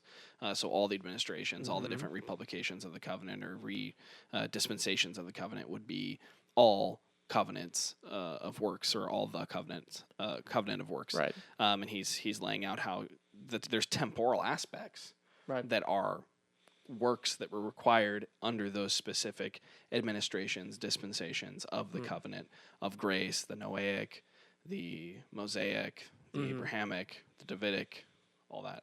So that's an interesting discussion in there. But so no one should be denying, and I think that's what Taylor's saying as well. No one's denying, and that's what John Owen was doing, and I think Nehemiah Cox was doing, is saying, okay, there's definitely something different about these Old Testament covenants. Right, yeah. In the sense that there's temporal aspects to them. Right. So how do we understand those temporal aspects? And we can't say that it's literally the same as the New Covenant, or else there wouldn't be a New Covenant. But we can say the New Covenant is the covenant of grace just as much as the Mosaic is the covenant of grace. They're all different dispensations, administrations of the covenant of grace. So... Right. And that's a good little jumping point. What do we believe then? What is our view? Yeah, what's our view? I mean, and again, our view's simple, and I think that's important. Yeah. You could explain this to a layperson. Right. The thing is, you can't explain 69 Federalism in a few minutes to a layperson. It gets more and more confusing as you talk about it, to me at least, and from conversations I've had with other people. Right. Usually the people when they have the biggest hang-ups about this, that's because they're like, I don't understand how it equals. I can say the words, and I can agree with the words, but I don't understand how this works. Whereas I think the biblical view and the framers' view is very simple, and that is that the covenant, which is promised in Genesis 3:15, is the covenant of grace. The old covenant, so that would mean all of the different dispensations of it, the Noahic, the Abrahamic, the Davidic, would all be, that entire old covenant is an administration and are administrations of the covenant of grace with conditional temporal elements, which only apply to each covenant dispensation that pertains to the land and blessedness of Israel in the land.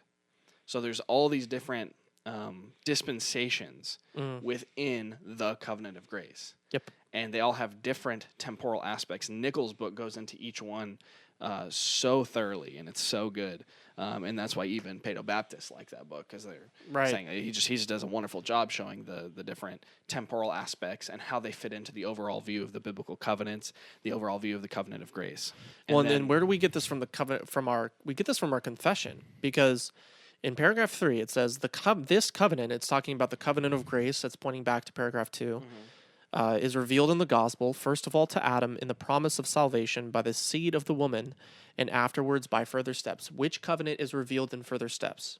The covenant of grace, until the full discovery thereof was completed in the New Testament, and is founded in that eternal covenant transaction that was between the Father and the Son. And then we're going to fast forward here to the end. And it is alone by the grace of this covenant, the covenant of grace, that all the posterity of fallen Adam that were ever saved did obtain life and blessed immortality, man being now, and this is really important, utterly incapable of acceptance with God upon those terms on which Adam stood in his state of innocency, the covenant of works. So it's saying there's only one type of covenant that's made after the fall. Covenant of grace. It's gracious covenants. Right. And again, this wasn't to be polemic, but I wrote in my own personal copy last year of my confession. Under that, I said paragraph 3 is the nail in the coffin of Federalists. Right. So again, I'm not saying it to be polemic or anything. It's just I think that's as crystal clear as it could be. That's not confusing. That's not anything. Man fell. They broke the covenant of works.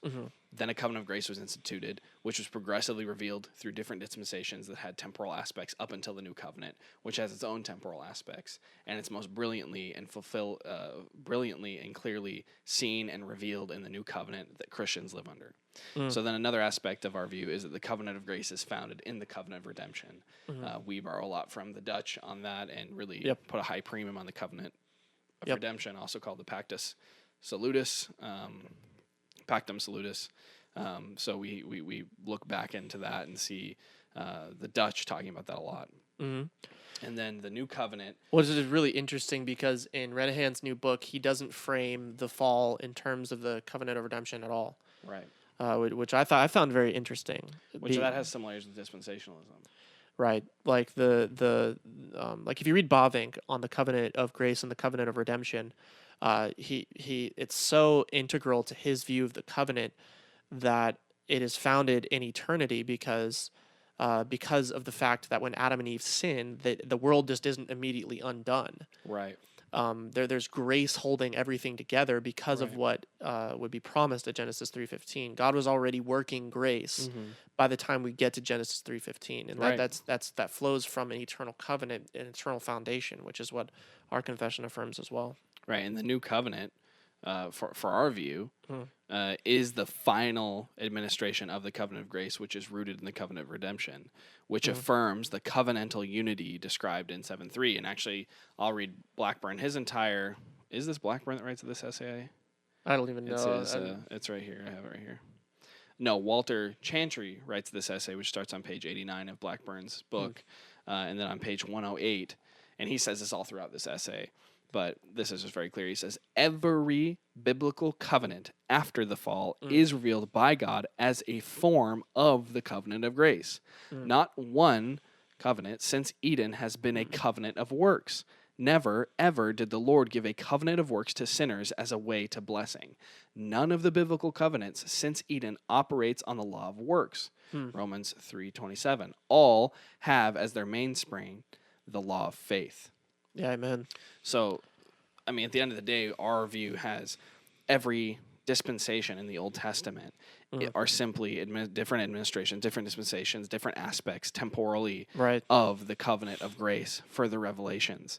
And that happens at the fall, Genesis 3:15, and then on through up until now, today, we are under the covenant of grace, and we are in continuity with the Old Testament saints in the covenant of grace. We are all one, saved by grace through faith in Jesus Christ on either side of the cross. Period. I mean, that's easy to understand. That's clear. That's crystal clear. That's easy to understand. That's glorifying. That's rich.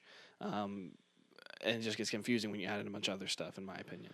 Right. And so the difference between 1689 federalism and Westminster federalism and what we've just described as our position is that, and I want to be very careful here because maybe I'm misunderstanding it, but it appears that 1689 federalism can be completely described without using the covenant of grace at all.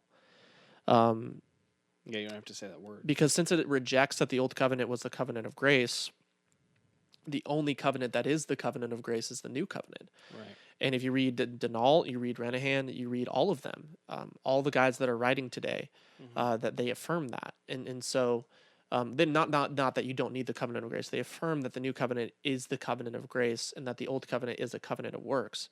So if that's the case, here's how you could describe 1689 federalism without any issues. You could say that the new covenant was promised at Genesis 3:15, was revealed progressively through the old covenant, couched in a covenant of works.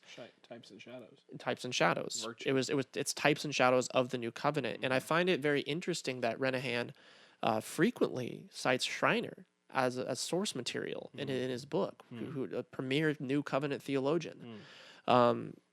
And this seems to be, but you have zero problems describing 1689 federalism without using the covenant of grace at all. And that to me is a big problem because really it seems like you're just retaining that historical language without retaining the meaning of that historical language. Right. And so that's the biggest problem. And I don't want to like step on anyone's toes there. Someone's gonna be really upset about that. But I think the reality is you have to look that view in the mirror and see that that's absolutely true. You don't need to affirm the covenant of grace in that model. So the difference between vanilla Baptist federalism and Westminster federalism, this is often the big real $100 question here, is that we have different definitions of what's called organic continuity. So there's this idea in Reformed Covenant Theology that God perpetuates his covenant people organically through their covenant children. Right, so in the old covenant, this is very clearly seen in you and your children. In the new covenant, you hear this you and your children language. So this is the organic model of continuity, and we see all throughout the old covenant that God preserves His seed all the way through the line of Eve and Noah and Abraham and David. Right. And so. And it kind of narrows down and becomes way more specific as you get to David. It's kind of the fulcrum of the old covenant leading right into the new covenant. And you sort of have the apex in David, and then you just are ramping right down to Christ, right, speeding up into the messianic period in the new covenant, right, the incarnation. And so this idea of organic continuity is really, really important. So the difference, though, is that the so-called vanilla position, Reformed Baptist federalism, affirms spiritual continuity in every generation rather than physical continuity. Right. So in the Old Covenant, Abraham's offspring are his physical children, but not all of those children are his spiritual offspring. Right. And you can bring that all the way back to Eve. Cain and Abel, you have the blessed and the cursed, the seed of the devil and the seed of Eve, and so this concept is all throughout the Old Covenant. So that is why in the Old Covenant the covenant sign is applied to all, because there's no visible concept of the church yet in terms right. of a new covenant church, right? Right, So right. all the Reformed Covenant theologians historically refer to the Old Testament church all the time. Right, We shouldn't be uncomfortable with that language, No. but the reality is that all of Israel was covenanted nationally. Right. And so in the new covenant, Abraham's spiritual offspring are revealed to be all those in Christ, and thus the covenant sign is applied to his spiritual offspring. There's no more types and shadows. There's no more land. There's no more nation. The kingdom of God is his spiritual people.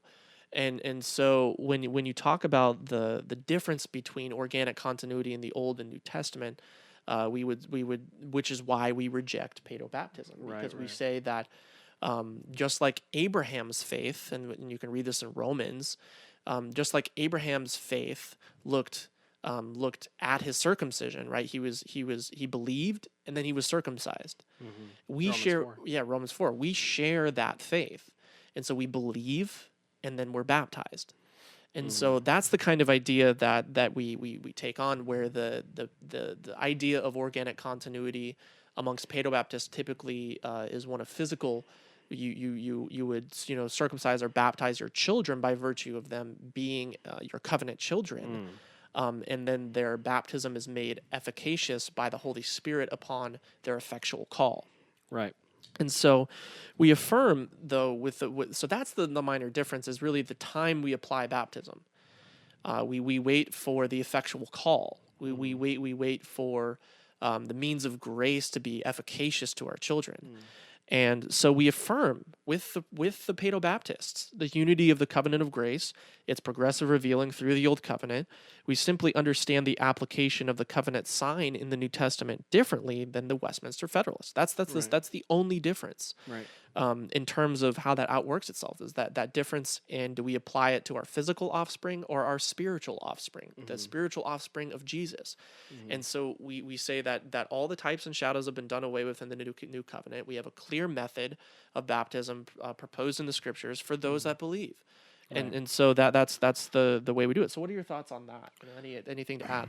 I think it might be helpful. I don't have anything to add, other than I think it might be helpful, just briefly, and if you want to add anything to this, you can. Sure. I think it's just because people wonder, and since people asked for this, we didn't say, "Oh, we would like to teach on covenant." People have been like, "Please teach on covenant." People just want to know what we think. Right. I mean, I think how this works out, this can be dangerous for, and I think a lot of the things people have problems with Baptists, and so do I, to be honest, is they then, I'm not going to baptize my kid till they're 18. Right. I'm not going to, regardless if they make a profession of faith, regardless of anything, they a lot of them, like, as we know, I know of people who do this, they literally are like, they're doing Christian things with their wife, or their maybe their older children who are professing believers, and there are younger ones who aren't professing believers yet. They're like, we're doing Christian things. You go outside and play. Like, I've literally heard stories about this. You go outside and play now because you're not a Christian. We're Christians. We're doing Christian things. I guess it's more common than I thought. I was appalled when I heard that. Yeah. But even if you don't go to that extreme, it's very common to then, like, even within your family, like, my son has not made a profession of faith yet. So, like, he's not a Christian. But me and my wife and, say, my daughter are Christians. So, like, there's kind of this, like, there's a break in the family there where there's not continuity, that it's not a covenant household now. Whereas for us, Taylor and I, and I think this might be unique to us, I'm not sure, but kind of how we flesh this out in our own life and everything is I have no reason to think that my son is not going to be a Christian. I don't consider him now at 2 years old, who has not made any profession of faith and is not, living in a Christian life on his own profession. I don't consider him a believer or a Christian. However, in that same sense, because I believe that the seed of Eve is the spiritual seed, that those who are in New Israel, those who are Israel now, the church is made up of spiritual people, spiritual seed. So therefore, I'm not saying he's part of the church right now because he hasn't made a profession of faith. However, we need to be very careful, and Taylor and I try to practice this in our lives with our children, who are both 2 years old, I assume, based on God's covenant he's made with me in the covenant of grace, and me being a believer and a partaker in that covenant of grace through grace, or by grace through faith in Jesus Christ, and I am part of the covenant of grace. I am in the covenant of grace by virtue of God's working, that he will be gracious to my children. Right. And so I assume and believe and pray for and work towards the fact that my son's going to be a Christian, and he does for his daughter. And so we just assume that's why we teach them to pray. That's why we teach them to read the scriptures. That's why we expose them to the means of grace constantly. They will be raised in a covenant home because their parents are covenant members of the covenant of grace. So by virtue, to use the language, by virtue of us being in the covenant of grace, that doesn't make them in the covenant of grace, but they are being raised in a covenant household. They are being raised in a covenant community. They are exposed to the means of grace. I just assume that he's going to be a Christian because I'm praying for him and exposing him to the means of grace. And we know that faith cometh by hearing, and hearing by the word of God. The word of God, the gospel is the power of God unto salvation. And if they're constantly exposed to the word of God, they're constantly exposed to prayer, to catechism, to singing hymns and songs and spiritual songs, and being taken to church and hearing preaching and watching people observe the supper and living in a Christian life. I have no reason to believe. In fact, I feel like it would be blasphemous and unfaithful and unbelieving to assume that they are not going to be a Christian, or to like be waiting around going, when are they going to make a profession of faith? I hope there's not a day that they ever are like, I made a profession of faith now. I hope they're just Christian. Right. And I mean, the fact is, both of our kids already have like 5 catechism questions memorized. Yep. They stop us and ask us to pray constantly. Yep. I mean, it's actually crazy. They tell us what to pray for.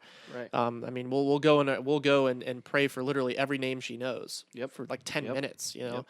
Yep. So the idea that Baptists should treat their kids as reprobate until proven otherwise is absolutely blasphemous, and I think it's a ridiculous methodology. Just like on the other side, I think it can get to a ridiculous point of you assume they're Christian because they're your physical children, and you don't preach the gospel to them. You just assume that the church, their church attendance is good enough. Right. You should do both. No, that's not it, Chief. And so. Well, that kind of brings us into difference in methodology. Yeah. I don't know if you have anything else you want to add quickly. Yeah. No. I think that when it comes to a lot of Paedo-Baptists have trouble understanding our methodology because they're basically like, okay, you agree with us. Why don't you just baptize them? Right. And so I'm like, well, if the right person told me to do it, no, just kidding. No. We always joke around like if Joel Beakey showed up to our house and was like, "You're Dutch Reformed now, baptize your babies," I'd be like, "Yes, sir," regardless of what I think about the Bible. And that was good. Yeah, that's a joke that we tell each other. But no, we're very convinced that the new covenant doesn't warrant paedo-baptism, and I think that's the heart of the framers of the confession, is that they essentially said, we agree with you on covenant 99% of the way. Right. Just on the implementation of its administration in the new covenant, we disagree. And so that's where we're at, and I think that's where we're going to stay until further notice. And so we've been this now for, we almost swung over to Dutch Reformed Covenant Theology a few years ago, and then we ended up through discovering Nichols, actually, because one last thing on this, I think that the majority of Presbyterians I know are Presbyterians because they encountered 1689 Federalism, found it wanting, and ran safely into the arms of Presbyterianism. Well, and we literally know, we literally know personally, probably 10 to 15 people that are Presbyterian now that were at least professedly Reformed Baptist before. We know one guy for sure who's a Presbyterian minister now was like, well, I was just kind of New Covenant, but I liked the 1689, but I was fully New Covenant. And then another guy, most of them are like, I was sold out on Federalism, right? Like 1689 Federalism, and I found it wanting, just as you just said, and went to Presbyterianism and found their covenant theology rich and devotional and had continuity with it, with the history of theology and with the scriptures and with common sense, and I resonate with that. Right, and the way you have to read the Old Covenant from that perspective is I don't like it. It's not devotional, Right. So, if that was the only option for me, I'd also go to. Right. Like, so we fortunately we found Nichols, we found Blackburn, but if my choices were 1689 Federalism or paedo-baptism, I'd be a paedo-Baptist. 100%. 100%. If there was no other option, I wouldn't be that. No, yeah. So finally, the last kind of discussion, we've been going on for almost an hour and a half now, a little over an hour and a half. We're going to finish our discussion by talking about the differences in methodology between 1689 Federalism and what the position that we are espousing says. So Dane, do you want to kind of frame this up for us real quick? Yeah. So the difference in methodology, kind of like how we're even getting to the position we're at. The discussion for Baptists largely is determined by methodology and approach when we're talking about 1689 Federalism and Reformed Orthodox Historical Covenant Theology. 1689 Federalism draws on several things. Obviously, Nehemiah Cox, as we've talked about, as the chief representative of all particular Baptists, which, having now both of us given him a more thorough reading, I don't even think he's teaching what they're saying. So I don't know if it maybe has something to do with the modern hermeneutic that we're talking about, that they're like somehow deducing that. I have no idea, because when I read Cox, I'm like, he's saying what I'm saying. He reads a lot like Nichols. Right. If you read him in that light. Yeah. Right. So the 1689 Federalism draws on Nehemiah Cox, but they basically frame it as he is the chief representative of all particular Baptists. They assume that what he's communicating, or what they think he's communicating on the Old Covenant, is the same as what they're saying about it. So they read him and say he's saying what we're saying about the Old Covenant and the New Covenant and the Covenant of Grace. Right. And then they also draw on John Owen, the Paedo-Baptist, as we've talked about. And they have to interpret Owen in the same way that they interpret Cox to arrive there. So that's the methodology for 1689 Federalism. So yeah. So then for the Reformed Baptist position, you can talk about that. Yeah. So that's what gets you to 1689 Federalism. It's a specific hermeneutic. It's a specific way to interpret historical theology. I find the Reformed Baptist position that we're talking about far closer to 17th century orthodoxy. Right. I mean, it's essentially the same. It shares the fundamental covenantal structure of Westminster Confession of Savoy, and even the Belgic doesn't really talk about the covenant of grace, but it's assumed, it's implied. Right. So we also have to understand that the most voluminous Reformed Baptist is who? John Gill. And a lot of people, I think, have been turned away from John Gill because people call him a hyper-Calvinist.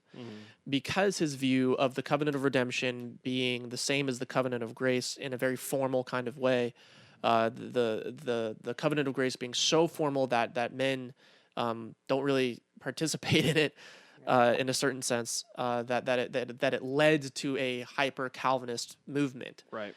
Though I would argue that Gill himself was not a hyper-Calvinist in the way that people frame him as often. So his followers were. The people that came after Gill Yes. kind of the developed people that that. used Gill were definitely hyper-Calvinists. Right. That Andrew Fuller then had to come up against. And, But John Gill himself was there were seeds there, but no. Yeah, there were seeds of it there, but I think he still needs to be read by Reformed Baptists. If you want to 100%. recover your heritage, you need to read John Gill. Because he's the first. After the 1689, he's the first theologian we have. And he inherits Keach's pulpit, so it's important to. Right. He took Keach. and so he also seems to articulate the same view we're espousing, or something close to Westminster Federalism. It's very similar. And the thing that we said earlier, what is the smallest doctrinal point of difference to get you to credo baptism? And this position is that. It affirms the fundamentals of the Christian faith, which the fundamental covenantal structure that's in Westminster is affirmed in London Baptist. Right. It's the smallest possible doctrinal change, which only applies to ecclesiology. This is in line with the stated objectives of the prefatory material of the confession.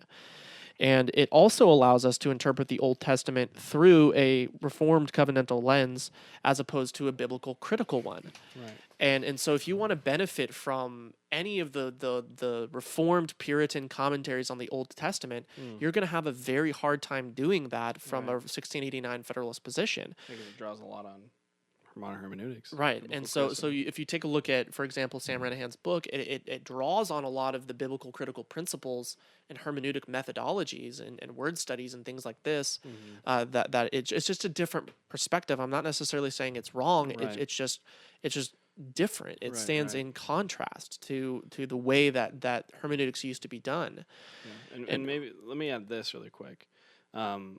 I think it's important too, like you said, about the like we've been saying, and you just mentioned again about the continuity of the least amount of change possible to get to credo baptism. Okay, so if that's the case, and that is what the London Baptist framers said they were trying to do, right? Okay, so we all agree that's what they're trying to do, Right. and that's their goal, and that should be our goal.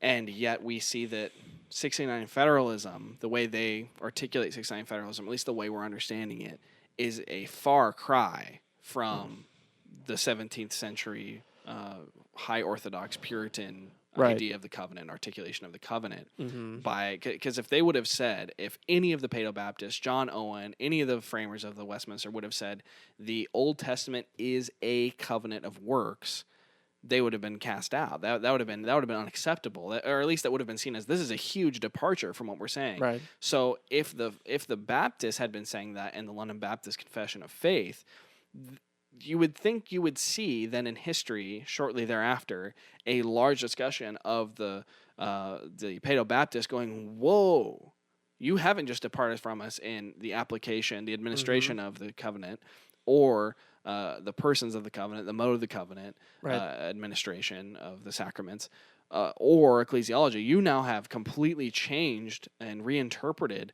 the covenants themselves. So the fact that we don't see that discussion makes me think, okay, they're not saying, or the framers were not saying what 69 Federalists are saying, because if that was what they were saying, there would have been a large discussion. There would have been a large debate, and probably a pretty heated one. So I think that alone, when you look back historically and see that there's no discussion about this, how can you then say that they were even saying that? Because that would have been a huge departure.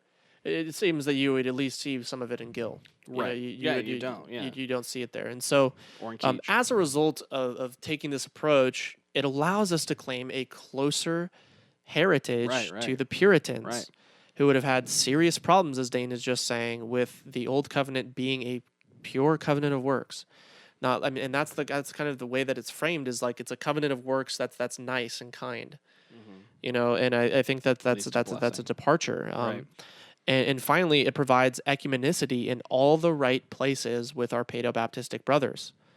When you take this sort of what's the least amount of change possible to get to credo baptism, you're affirming the core fundamental principles of the covenant of grace. You're simply departing in the mode of administration, or the time and mode of administration of baptism to the covenant people, right? Right. That's the only difference, right? At the end of the day, we could be wrong, and our kids will not be sent to hell because they weren't baptized as infants, right? God, that's not the way that works. And so, one last consideration: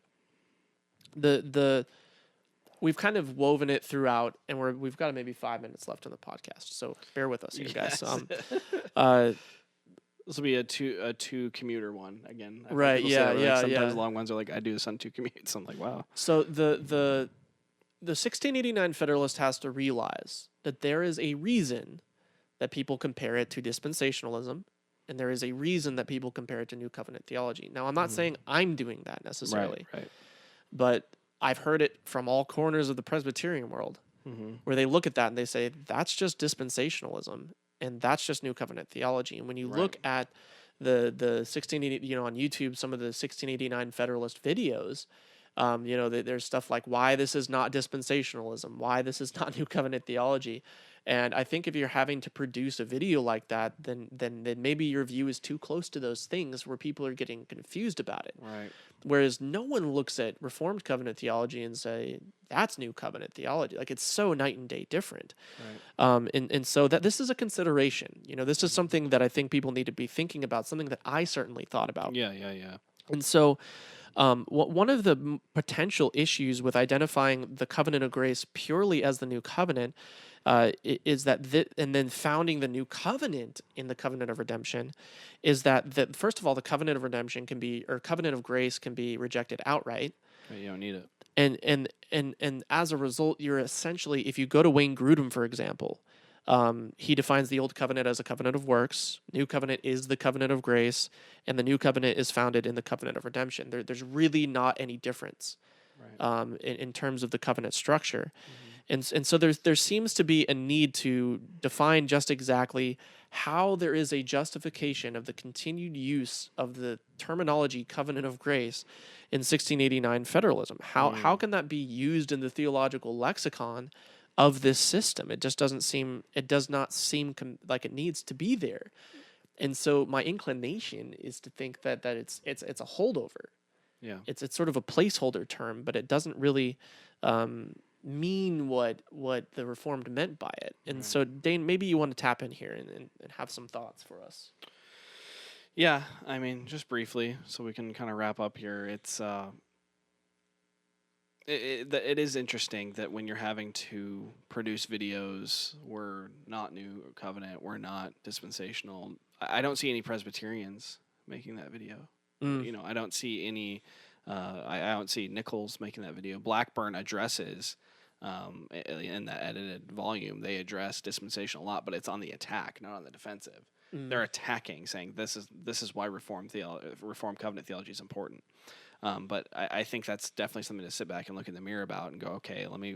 Why is that this is being said about this supposed Reformed Covenant theology theological system and not these other ones? Yep. Also, yeah, that's one of the things, again, with maybe it's just my intellect, again, with the covenant or with 1689 federalism.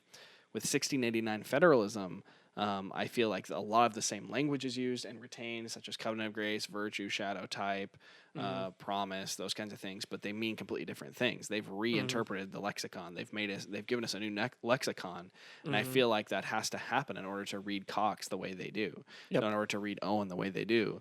So they read Owen and they read Cox, and they think he's saying what they're saying simply because they have made the words mean something different.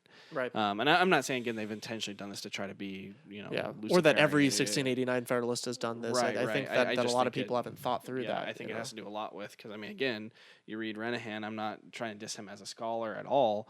I respect what he's doing, and I respect him wanting to go back to our heritage and everything like that. I just think it's fallen miserably short due to modern hermeneutics, due to the amount of word studies he does in there. And again, we talk about the text a lot. The fact that even he constantly throughout the volume is like, even the ESV is wrong. The ESV is wrong. I'm going to translate it better. Or I'm going to do this and that. Like, I have a problem with that, regardless of how much I respect you as a scholar, as a Christian, because that's rooted in this idea that no one really understands the Bible. We have to come out with some new hermeneutic, some new interpretation, and that's all this feels like at the end of the day, especially after reading sections of Renahan and discussing it with Taylor and everything. It just seems like this is just new, and I'm not interested in new. I'd rather have old. Right. And at the end of the day, that's really what it comes down to. You can make a case for 1689 federalism existing back in the 17th century, though I would want to say that I think that view would be cast out wholesale. I don't think that it would survive. Yep. It's very anachronistic for that time period in the Reformed Orthodox camp. From when you read through the Puritans and the 17th century divines, this kind of view, like I said earlier, I think they were definitely trying to nuance the discussion of covenant. What were the particularities of the difference between the internal and external, the essence and the appearance. They were trying to nuance that discussion, but I don't think that they would have gone so far as to say that it's just a covenant of works, that the old covenant people, what do we do with them? And even I don't think Dr. Renahan really provides an adequate solution in his book for how that works itself out from what I saw. And so I think at the end of the day, if you're operating out of the principles that we set forth, basically the principles that they set forth in the introduction here, they propose their methodology. They tell you what they're doing. And I think if you follow that methodology and you look at that in the historical context of the theological system of the time, I don't think you're going to come out with 1689 federalism. No. And that, on top of that, when you look at sort of the references there's a lot of great references. He points to Flavel, he points to the Hercules Collins, he points to all sorts of historical theologians. But when he's pointing to the fundamental principles of his system, he points a lot to Klein, he points a lot to Schreiner, and he points a lot to Gentry, and that So a Presbyterian, excuse me, a Presbyterian, a New Covenant theologian, and a dispensationalist. I don't know if Peter Gentry is He's a midway. midway. His book on Kingdom Through Covenant. Yeah, that's the book that he uses, and so that's a very interesting mix. That's a really interesting mix to draw from. If this is supposedly a historical position, then the one quote from Nehemiah Cox, which really buries the hatchet, I guess, for them, is one that I think is taken out of context, unfortunately, and often done so in that way. And I think that John Owen oftentimes is really taken out of context in the same sort of way. Right. And so that's really what it comes down to for me. I don't think that it checks out historically. I think it departs too much against which seems to be opposed to the stated goals of the confessional view.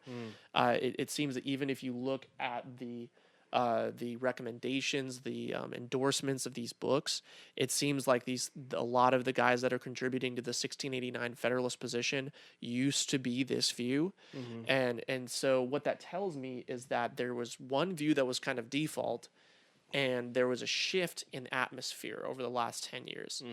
And so and the fact that we're recovering the heritage as opposed to adopting and inheriting the heritage. Yeah. And so that's receiving. So there's that's my thoughts. I think. Yeah. I mean, and I want to end it on this. Because you have this thought, and we just talked about that. I think it's 69 Federalists need to ask why it is that they're so, why are they even outspoken against New Covenant theology if at the end of the day they pretty much share almost line for line, except for the fact that we're going to be confessional and somehow retain the covenant of grace. Why is it that you even want to go up against New Covenant? To me, in my understanding, which might be wrong, it seems like it's almost identical. And in its more conservative articulations, like Wayne Grudem and Schreiner and Carson. Right. Yeah, exactly. Yeah. And my closing words would be, this is a really important topic, not just in the Baptistic distinctives, but covenant theology in general. Covenant theology is the key to the Bible. And just to put a positive statement forward, man fell in the covenant of works. All men fell with Adam in the covenant of works when he broke it. Thus, all men are still required to keep the covenant of works and cannot do it. So God, in his grace, seated in the covenant of redemption, put forth the covenant of grace in Genesis 3:15, and progressively through Noah and Abraham and Moses and David and the new covenant has progressively revealed and clarified and glorified the covenant of grace into its most perfect articulation and dispensation, the new covenant that we live in today. And so God has made a way in Genesis 3:15 that we all would be able, all mankind would be able to be redeemed by from the curses of the covenant of works and from the breaking of the curses, the breaking of the covenant of works, and by the sin which was taken upon them in that breaking of the covenant of works. There's a way to be redeemed from that, the curses and the punishments deserved by breaking the covenant of works. And yet righteousness still needs to be met. And Christ does that for us in the covenant of grace. And that's why it's beautiful to see. This was always God's plan. He's not, we're not process theologians here. We're not Arminians. We're not dispensationalists that God's crumpling up the drawing board and starting over and over and over again. This was God's plan from eternity past. He is the lamb slain before the foundation of the earth. And this was always, it's a proof text in there, which is different, the critical text. Taken out. And this has always been God's plan. And so in the covenant of grace, we all humans have an opportunity to be reconciled, to have the curses removed and the righteousness fulfilled and imputed to us. in Christ. And I think that this is why covenant theology is so important. So this is why it's even worth having this discussion. Right. And I think if you are a Reformed believer, whether you're Paedo-Baptist or Credo-Baptist, covenant theology needs to be core for you. Covenant theology needs to be the backbone of your preaching, the backbone of your pastoral ministry, the backbone of your family, the backbone of your community is covenant. That we are covenant people living under the covenant of grace that is ministered to us through grace, by grace, through faith in Jesus Christ. And we are in one community, one covenant community, living for the Savior. Right. And I think that's why it's important. And if you don't know that Savior, if you are still thinking that you need to obtain some kind of works, if you think that you need to meet some sort of standard to come to Christ, to be redeemed, to have a relationship with God, that's not the case. We can't make any movement towards meeting that goal, and we can't keep the covenant of works. So the covenant of grace has been instituted to us that we might, by grace, through faith in Jesus Christ, be brought into this covenant and be made his children again. Right. So believe upon the Lord Jesus Christ, you shall be saved. And I think that's why it's all important. This is the gospel. Right, yeah. Well, amen. And I'm sure we'll get a lot of comments on this particular blog. Just a final reminder: we're not. This is not an invitation for smear posts. If you decide to do that, you decide to slant, which a lot of the internet theologians do. They thrive on this kind of stuff. That's not our intention. We're not going to respond to you. Right. This has been hopefully informational. Hopefully, maybe give some explanation as to why people are confused about 1689 federalism, why it smells a little bit too modern, and hopefully just this has been helpful. Yeah. Hopefully enjoyable either way, even if you disagree with us. I will say one last thing. We don't require anyone at our church to be our view of covenant theology, though we encourage it and we've taught through it, and everyone in our church is, I think, for the most part, except for new people. I don't know where they stand yet. Some people that have been visiting and things like that. But we allow 1689 Federalists at our church, but we're gonna teach people the view that we think is confessional and the view that we think is historic. So I will say that I think that there is enough unity for fellowship, between 1689 Federalists and the rest of the Reformed world. But don't be surprised if you're met with hostility. There's a reason for that. And I think the simple solution is just to take a step back to the covenant theology of the confessional time period. And I think that you'll find a greater amount of ecumenicity, of ability to fellowship in the best possible way, good ecumenicity, not going to Joel Osteen's church and buddying with him, but like good ecumenicity. And I have found great fellowship with Presbyterians and found it quite easy to do so with our view of covenant. So that's been it. I'm Associate Pastor Taylor DeSoto. Lead Pastor Dane Johansson. Thank you guys for watching. May the Lord bless you and keep you. This has been Agris Church Podcast. We will see you next time. Rock of ages left for me. Let me hide myself in thee.